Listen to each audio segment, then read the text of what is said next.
ಕರ್ನಾಟಕ ಕರಾವಳಿಯ 9 ಕಡಲ ತೀರಗಳಿವು. ಕರ್ನಾಟಕದ ಕರಾವಳಿ ಜಿಲ್ಲೆಗಳು ಎಂದಾಕ್ಷಣ ದಕ್ಷಿಣ ಕನ್ನಡ, ಉಡುಪಿ, ಉತ್ತರ ಕನ್ನಡ ಜಿಲ್ಲೆಗಳು ನಮಗೆ ನೆನಪಾಗುತ್ತದೆ. ಈ 3 ಜಿಲ್ಲೆಗಳಲ್ಲಿ ದೇವಸ್ಥಾನ, ಕಡಲ ತೀರಗಳು ಸೇರಿದಂತೆ ಹಲವು ಪ್ರವಾಸಿ ತಾಣಗಳಿವೆ. ಆದರೆ ಕರಾವಳಿ ಜಿಲ್ಲೆಗಳು ವೀಕೆಂಡ್ ಸಮಯದಲ್ಲಿ ಅತಿ ಹೆಚ್ಚು ಪ್ರವಾಸಿಗರನ್ನ ಆಕರ್ಷಿಸುವುದು ಕಡಲ ತೀರಗಳತ್ತ. ಅಂತಹ ಕೆಲವು ಬೀಚ್ಗಳ ಬಗ್ಗೆ ಮಾಹಿತಿ ಇಲ್ಲಿದೆ. ರಜಾ ಸಮಯದಲ್ಲಿ ನೀವು ಒಮ್ಮೆ ಭೇಟಿ ನೀಡಿ. ದಕ್ಷಿಣ ಕನ್ನಡ, ಉಡುಪಿ ಮತ್ತು ಉತ್ತರ ಕನ್ನಡ ಜಿಲ್ಲೆಗಳಲ್ಲಿ ಪ್ರವಾಸಿಗರನ್ನ ಆಕರ್ಷಿಸುವ ಸುಂದರ ಕಡಲ ತೀರಗಳಿವು. ತಣ್ಣೀರುಬಾವಿ. ತಣ್ಣೀರುಬಾವಿ ಬೀಚ್ ಕಡಲನಗರಿ ದಕ್ಷಿಣ ಕನ್ನಡ ಜಿಲ್ಲೆಯಲ್ಲಿದೆ. ಅತಿ ಹೆಚ್ಚು ಪ್ರಚಾರದಲ್ಲಿರದ ಬೀಚ್ ಅಲ್ಲದಿದ್ರೂ ಕೂಡ ಈ ಬೀಚ್ ಬಗ್ಗೆ ಗೊತ್ತಿರುವವರನ್ನ ಮತ್ತೆ ಮತ್ತೆ ಆಕರ್ಷಿಸುವ ಬೀಚ್ ಇದು.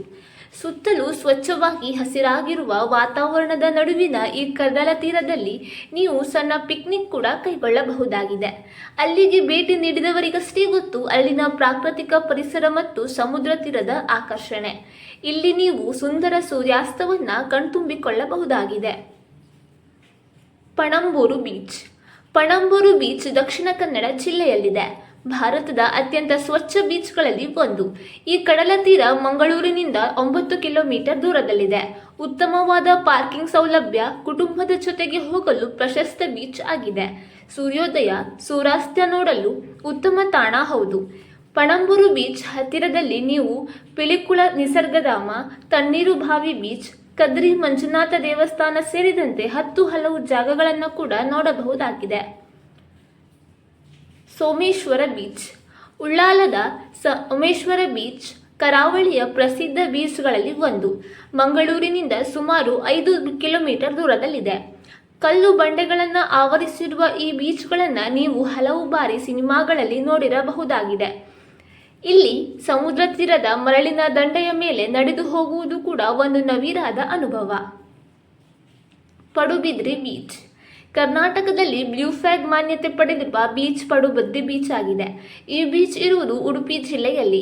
ಇಲ್ಲಿನ ಸ್ವಚ್ಛತೆ ಹಾಗೂ ಪರಿಸರ ಸ್ನೇಹಿ ವಾತಾವರಣದಿಂದ ಪಡುಬಿದ್ರಿ ಬೀಚ್ ದೇಶ ವಿದೇಶಗಳ ಪ್ರವಾಸಿಗರನ್ನ ತನ್ನತ್ತ ಸೆಳೆಯುತ್ತದೆ.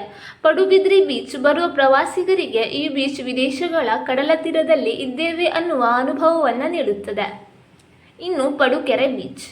ಸದ್ದಿಲ್ಲದೆ ಇತ್ತೀಚಿನ ದಿನಗಳಲ್ಲಿ ಕರಾವಳಿಯ ಪ್ರವಾಸಿಗರನ್ನ ತನ್ನತ್ತ ಸೆಳೆಯುತ್ತಿರುವ ಬೀಚ್ ಪಡುಕೆರೆ. ಛಾಯಾಗ್ರಾಹಕರಿಗೆ ನೆಚ್ಚಿನ ಜಾಗವಿದು. ಉಡುಪಿಯಿಂದ ಸುಮಾರು 7ರಿಂದ 8 ಕಿಲೋಮೀಟರ್ ದೂರದಲ್ಲಿದೆ ಈ ಬೀಚ್. ಕಡಲ ತೀರದಲ್ಲಿ ಸೂರ್ಯಾಸ್ತ ನೋಡಲು ಬಯಸುವ ಕಡಲ ಪ್ರೇಮಿಗಳಿಗೆ ಈ ಜಾಗ ಉತ್ತಮ ಆಯ್ಕೆಯಾಗಿದೆ. ಕಾಪು ಬೀಚ್. ಕಾಪು ಕರಾವಳಿಯ ಮೆರಗು, ಚೆಂದದ ಊರು. ಕಾಪುವಿನಲ್ಲಿ ಅನೇಕ ಪ್ರಸಿದ್ಧ ತಾಣಗಳಿವೆ. ಅವುಗಳಲ್ಲಿ ಕಾಪು ಬೀಚ್ ಕೂಡ ಒಂದು. ಇದು ಕರಾವಳಿ ಕರ್ನಾಟಕದ ಬೀಚ್ ಗ್ರಾಮ ಎಂದು ಕೂಡ ಹೇಳುತ್ತಾರೆ. ಕಾಪುವಿನ ಉದ್ದದ ಮರಳಿನ ಕಡಲ ತೀರಗಳು ಅರೇಬಿಯನ್ ಸಮುದ್ರದ ವಿಹಂಗಮ ನೋಟವನ್ನು ನೀಡುತ್ತದೆ. ಕಾಪು ಬೀಚ್ ಸುತ್ತಲೂ ಹಸಿರಿನ ವಾತಾವರಣವೇ ಸುತ್ತುವರೆದಿದೆ. ಈ ಬೀಚ್ ಹತ್ತಿರದಲ್ಲಿ ನೀವು ಶತಮಾನಗಳ ಹಿಂದಿನ 30 ಅಡಿ ಎತ್ತರದ ದ್ವೀಪ ಸ್ತಂಭವನ್ನು ಕೂಡ ನೋಡಬಹುದಾಗಿದೆ.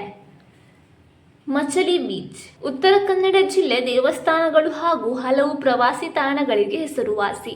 ಇವುಗಳ ಜೊತೆಗೆ ಉತ್ತರ ಕನ್ನಡ ಜಿಲ್ಲೆಯಲ್ಲಿರುವ ಬೀಚ್ಗಳು ಪ್ರವಾಸಿಗರನ್ನ ಸೆಳೆಯುತ್ತಿರುತ್ತದೆ.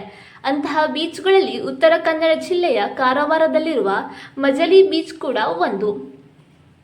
ಕರ್ನಾಟಕದ ವಾಯುವ್ಯ ಭಾಗದಲ್ಲಿರುವ ಈ ಬೀಚ್ ಕಾರವಾರದಿಂದ ಸುಮಾರು 12 ಕಿಲೋಮೀಟರ್ ದೂರದಲ್ಲಿದೆ. ಈ ಪ್ರಶಾಂತಮಯ ಕಡಲ ತೀರ ಇಲ್ಲಿನ ಆಕರ್ಷಣೆ. ಈ ಬೀಚ್ ಸ್ವಲ್ಪ ದೂರದಲ್ಲಿ ಹಲವು ಜನಪ್ರಿಯ ದೇವಾಲಯಗಳು, ದ್ವೀಪ ಸಮೂಹಗಳು, ಕರಾವಳಿಯ ಸಮುದ್ರ ಖಾದ್ಯಗಳ ರುಚಿ ಕೂಡ ಇಲ್ಲಿ ಸವಿಯಬಹುದಾಗಿದೆ. ಓಂ ಬೀಚ್. ಓಂ ಬೀಚ್ ಎಂದು ಕರೆಯಲ್ಪಡುವ ಈ ಬೀಚ್ ಇರುವುದು ಉತ್ತರ ಕನ್ನಡ ಜಿಲ್ಲೆಯ ಚೆಂದದ ಊರಾದ ಗೋಕರ್ಣದಲ್ಲಿ. ಗೋಕರ್ಣ ನಗರದಿಂದ 6 ಕಿಲೋಮೀಟರ್ ದೂರದಲ್ಲಿದೆ ಈ ಓಂ ಬೀಚ್. ಇಲ್ಲಿಗೆ ಹೆಚ್ಚಿನ ಸಂಖ್ಯೆಯ ವಿದೇಶಿ ಪ್ರವಾಸಿಗರು ಆಗಮಿಸುತ್ತಾರೆ. ಈ ಬೀಚ್ ಸೂರ್ಯಾಸ್ತ ವೀಕ್ಷಣೆಗೆ ಹೆಸರುವಾಸಿಯಾಗಿದೆ. ಇಲ್ಲಿ ಜಲಕ್ರೀಡೆಗಳು ಕೂಡ ಪ್ರಸಿದ್ಧಿಯನ್ನು ಪಡೆದುಕೊಂಡಿದೆ. ಓಂ ಆಕಾರದಲ್ಲಿ ಈ ಬೀಚ್ ನಿಮಗೆ ಗೋಚರಿಸುತ್ತದೆ. ಈ ಮಾಹಿತಿ ಇಷ್ಟವಾದಲ್ಲಿ ವಿಡಿಯೋವನ್ನು ಲೈಕ್ ಮಾಡಿ ಮತ್ತು ಶೇರ್ ಮಾಡಿ. ಇನ್ನೂ ಹೆಚ್ಚಿನ ಮಾಹಿತಿಗಾಗಿ ನಮ್ಮ ಕನ್ನಡ ಟ್ರಾವೆಲ್ ವಾಹಿನಿಯ ಚಂದಾದಾರರಾಗಿ.